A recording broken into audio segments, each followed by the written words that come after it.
Howdy, this is Daniel with Roslyn Rags and welcome to a tie-dye tutorial.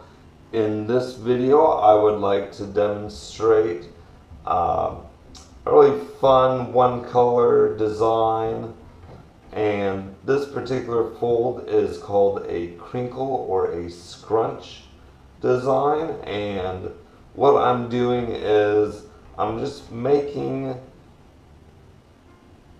even little pleats that aren't straight. So I'm trying to get up the fabric about, I don't know, 3/4 of an inch, an inch. There's also parts of the fabric that are touching the table, but I don't want anything too thick.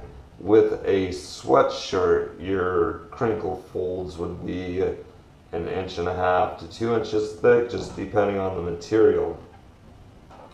And if I said this is a 100% cotton soda ash shirt, and here is my crinkle fold. Now I'm going to put some rubber bands on it, and as you put the rubber bands on it, it will kind of start coming into its own shape. So not all of your crinkle folds will stay exactly how you place them, so you don't have to be too particular in the initial folding. But you don't want to be too lax in how you folded the scrunches either. And practice helps a lot with being able to do this. So the more shirts you do, the easier it gets to crinkle. And this can be a good background fold for a lot of designs: hearts, smiley faces, dog paws, guitars, mandalas.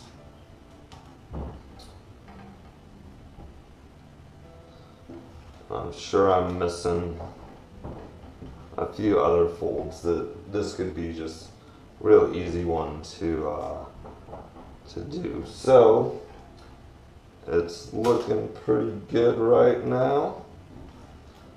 Let's see if I can turn it over without it really being too much on me, and I'll put just a couple more rubber bands on.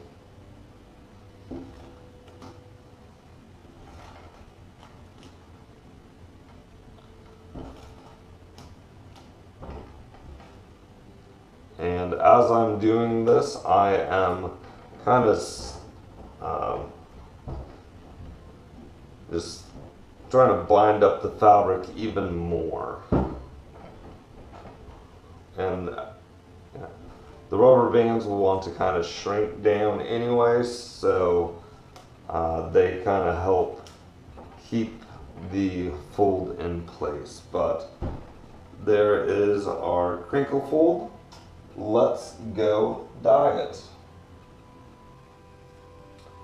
We are in front of my dyeing tray with the crinkle or scrunch shirt, and I have the raspberry dye in front of me, and I'm just going to start applying it fairly generously to this shirt, trying to get as much dye in every spot that is exposed, an even amount of dye in every spot that's exposed on the shirt.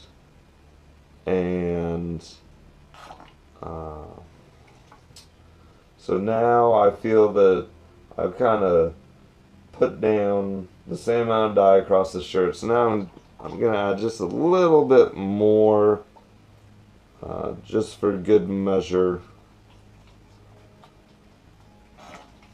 I'm going to turn it over, and sometimes it takes a few tries to get exactly right, but this is what I'm looking for. If you can see that little bit of blue right in there. So it was right kind of where I started placing the dye, but I'm hoping that this will kind of give me that same look all over. When you have too much dye, then you lose the effect. So that looks good, and I'm not gonna put down too much, but I am going to kind of cover most of the areas. So there you go. This is just a nice fun color to use, and you get some really fun effects out of it. So thanks for watching the video, and have fun dyeing.